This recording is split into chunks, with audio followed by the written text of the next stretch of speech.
Bonjour à tous, moi je vais vous présenter le Galaxy Note 3 qui est la dernière innovation et le dernier né de chez Samsung. Donc en fait on est vraiment dans la catégorie Galaxy Note, donc avec un grand écran, un bel écran et puis surtout des nouveaux effets de matière, notamment au dos, puisque on a vraiment un nouveau toucher, un nouveau finish et toute une belle finition vraiment très agréable. Notamment on voit bien des petites surpiqûres sur le côté pour une finition vraiment premium et toujours la finesse du mobile qu'on retrouve avec ce contour métal qui donne un aspect vraiment qualitatif. Niveau connectivité, on retrouve les standards haut de gamme de chez Samsung, c'est-à-dire une prise jack ici, un port infrarouge ici pour tout ce qui est télécommande universelle, mais également de l'autre côté en fait un port USB 3 en fait qui va avoir notamment beaucoup de bénéfices sur le transfert de données qui va être beaucoup plus rapide, mais également sur la vitesse de chargement qui va également être plus rapide et qui va permettre de charger son portable beaucoup plus rapidement. Donc si on rentre un petit peu dans le vif du sujet, donc dans le Galaxy Note, je vais reprendre le mien qui lui a une belle cover blanche pour aller d'ailleurs avec ma Galaxy Gear. On retrouve donc, comme je vous le disais, un bel écran et toujours ce stylet qui sort bien de son emplacement, qui est toujours prévu à l'intérieur du mobile. Donc on a amélioré le S Pen et toutes les fonctionnalités qui sont liées au S Pen afin de vraiment d'offrir à l'utilisateur une expérience encore plus profonde avec son stylet. Donc ici j'ai approché le S Pen de l'écran en appuyant sur le bouton et je vais avoir accès à 5 fonctionnalités qui sont en fait des raccourcis sur des applications qui sont liées à l'écriture manuscrite. Donc je vais prendre le premier, Action Memo, qui va me permettre de lier une note manuscrite à une action. Donc je m'explique. Je vais rentrer le nom d'un contact. Donc par exemple Arthur, un numéro de téléphone.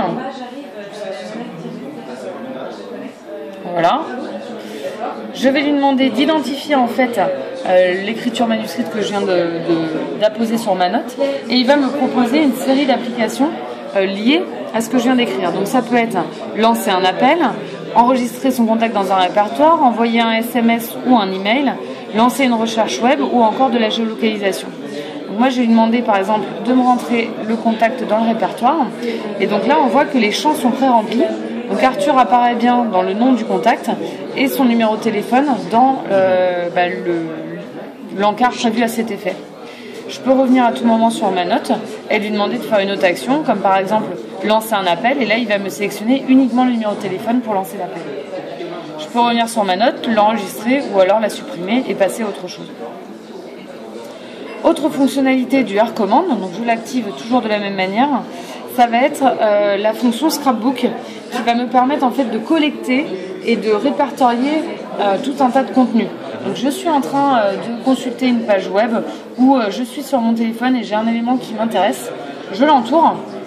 Donc là par exemple ces deux icônes m'intéressent, je les entoure, il va me les sélectionner et il va me proposer de les répertorier dans un répertoire de mon choix. Donc bien sûr je peux créer une catégorie pour donner une thématique, donc ça peut être un mariage, un voyage, une réunion. Donc on va lui mettre réunion par exemple et en fait il va me le répertorier dans ce nouveau dossier en me mettant l'origine de l'image et ce qui est écrit dans l'image. En fait il va avoir vraiment une reconnaissance de l'écriture.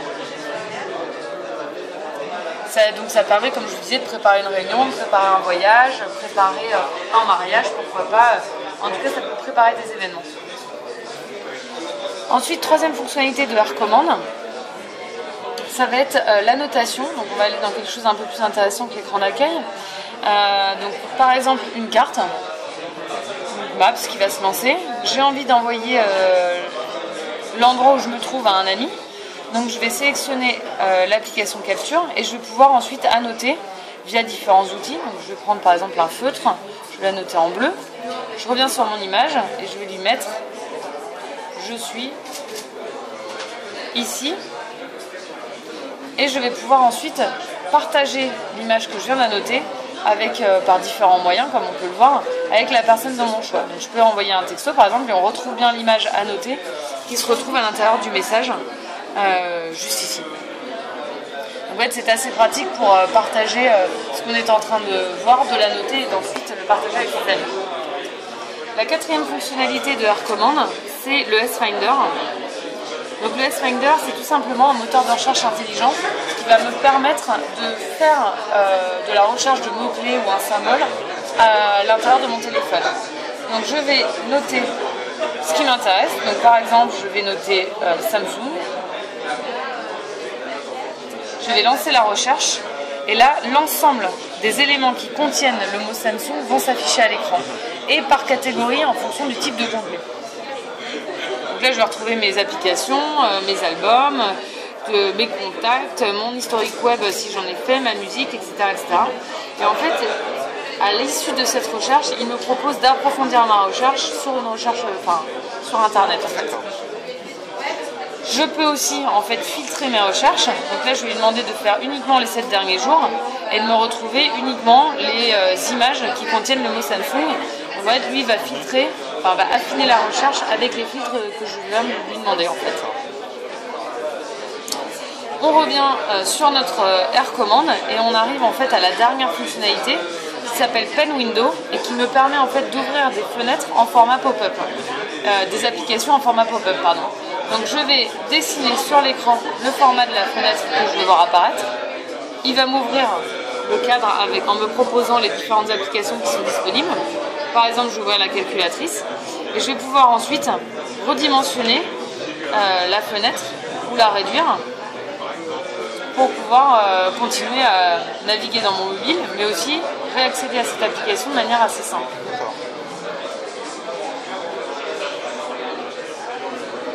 Donc voilà pour les fonctionnalités du S Pen qui ont été enrichies, comme vous pouvez le voir, parce que c'est vraiment, on a vraiment affiné la recherche de l'écriture manuscrite et la reconnaissance manuscrite, et on a vraiment cherché à aller au-delà de l'expérience que connaissait le consommateur avec le Galaxy Note 2 pour avoir quelque chose d'encore plus pointu et d'encore plus fin. L'avantage d'avoir un grand écran, c'est donc le partage d'écran aussi. On l'a vu un petit peu avec le Pen Window. Et bien naturellement, le partage d'écran est encore disponible pour pouvoir gérer 2 applications en même temps, simultanées. Donc à quoi ça me sert? Ça me sert par exemple à lancer ma galerie d'images et ma messagerie par exemple, pour pouvoir ensuite envoyer une image par exemple à quelqu'un directement sur ma messagerie. On voit ici qu'il y a un petit menu contextuel qui vient de s'afficher, donc ça c'est vraiment nouveau, ça n'existait pas auparavant, qui me permet d'une part d'inverser l'ordre de ma fenêtre, mais aussi de faire du drag and drop ou du glisser-déposer d'une fenêtre à l'autre. Donc je vais sélectionner l'image et je vais aller lui mettre directement, par exemple, dans ma messagerie, ce qui va me permettre ensuite de l'envoyer d'un simple clic et donc de partager les images directement. Donc là, on réduit le nombre de clics d'une fenêtre à l'autre et on a vraiment une véritable interaction entre les 2 fenêtres. L'autre nouveauté, c'est que maintenant on peut vraiment personnaliser en fait le partage d'écran, puisque si on a l'habitude d'utiliser un duo d'applications en particulier, on va pouvoir lui demander de créer une association. Donc par exemple galerie et message, je vais lui dire OK, et là il me crée les 2 associations et il me les met en fait en haut de ma fenêtre partage d'écran, ce qui va me permettre lors de ma prochaine connexion partage d'écran de véritablement lancer directement le duo d'applications que j'avais prédéfini. Voilà ce que je peux vous dire sur les principales innovations. On est bien sûr sur un smartphone particulièrement performant en termes de hardware, puisqu'on est sur un processeur quad-core cadencé à 2,3 GHz, on est sur une grosse batterie de 3200 mAh, on est sur la version Jelly Bean 4.3 qui est embarquée dans le mobile, et on a également un appareil photo de 13 millions de pixels avec un autofocus et tous les modes photo que vous connaissiez déjà dans le Galaxy S4, puisque ce sont à peu près les mêmes qui sont embarqués dans le Galaxy Note 3. Grosse attente sur le Galaxy Note 3, c'est bien sûr la Galaxy Gear, que j'ai en fait juste là, à mon poignet, qui est en fait un relais de mon Galaxy Note 3 et qui va me permettre de gérer je dirais mes notifications et mes appels directement sur la Galaxy Gear sans avoir besoin de sortir mon téléphone. Donc typiquement, je vais pouvoir accéder, donc si on vient, on a un écran d'accueil avec une horloge, et ensuite je vais pouvoir naviguer de cette manière-là pour accéder aux différentes applications. Donc on voit que j'ai accès à mes notifications. Donc là en l'occurrence j'en ai pas, mais lorsque je reçois un message, je vais pouvoir le consulter sur ma montre.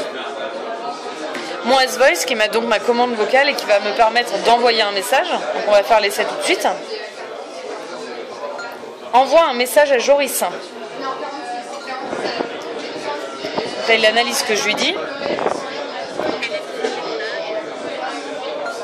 J'arrive dans 5 minutes. Donc là, il m'a là, on voit bien que le message s'affiche ici. Envoyer. Je lui demande d'envoyer le message. Et le message part. Donc tout se fait par commande vocale. Alors que la salle est bien bruyante. Alors qu'il y a pas mal de bruit effectivement là dans la salle. Donc en fait, et donc là, il me confirme l'envoi du message. Donc là, on voit bien que la Galaxy Gear est un véritable relais de son smartphone et me permet d'utiliser le smartphone sans le sortir. Donc si on continue dans les différentes applications, on a bien sûr une application de mémo vocal, également mes galeries photos, puisque ça c'est la petite surprise. En fait j'ai un objectif ici qui est embarqué directement sur le bracelet et qui va me permettre de prendre des photos directement. Donc on va y venir. Donc j'ai lancé l'appareil photo, donc là on voit bien que c'est mon appareil photo qui est dessus. Alors là très simplement je vais juste cliquer sur mon écran, la photo se fait. Je peux ici me mettre en mode vidéo assez facilement. Je lance la vidéo de cette manière là.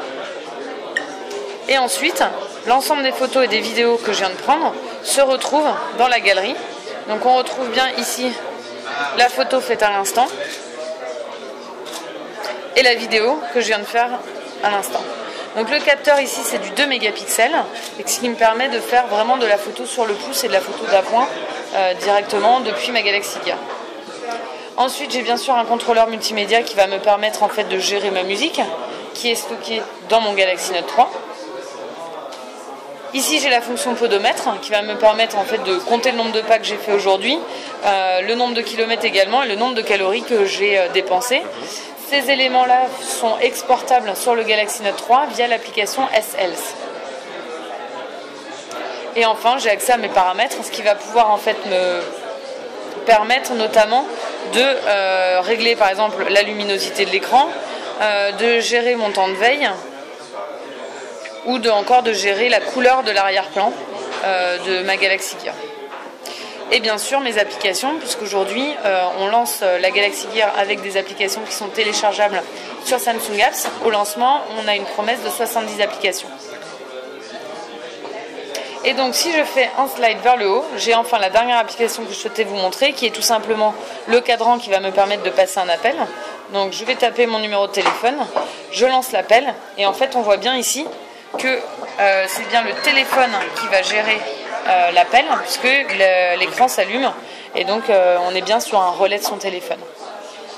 Comme justement je vous parlais de relais, à l'inverse je vais pouvoir en fait utiliser mon Galaxy Note 3 comme contrôleur, on va dire ça, de la Galaxy Gear.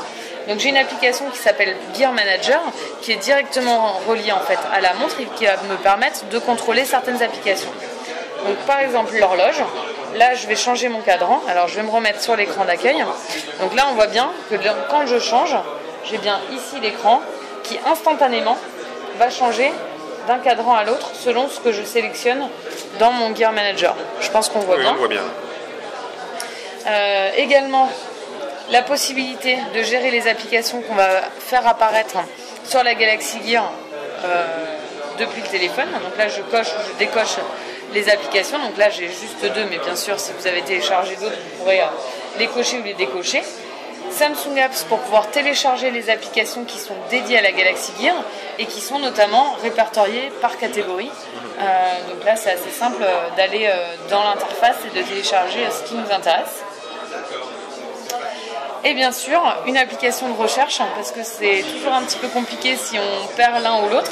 Donc là, je lui demande d'aller chercher mon Galaxy Gear. Je lance en fait ici un appel et on voit que la Galaxy Gear se met à clignoter et à sonner pour que je puisse la retrouver plus facilement. De la même manière, la réciproque est vraie, puisque lorsque je vais dans mes paramètres, dans mes applications, je vais retrouver l'application Trouver mon appareil. je vais démarrer et là, le téléphone de l'autre côté se met à sonner et à vibrer et l'écran s'allume pour pouvoir le retrouver vraiment facilement. Donc on est vraiment devant un compagnon du Galaxy Note 3. On est sur un produit qui permet en fait à l'utilisateur de continuer ses activités en laissant ses mains libres et par exemple en faisant du shopping, en faisant je sais pas, une réunion ou autre, et en laissant son téléphone à l'intérieur de son sac à main, sur son bureau. On n'est plus obligé d'être scotché à son mobile pour pouvoir rester connecté. Donc c'est vraiment un bon compagnon. Merci.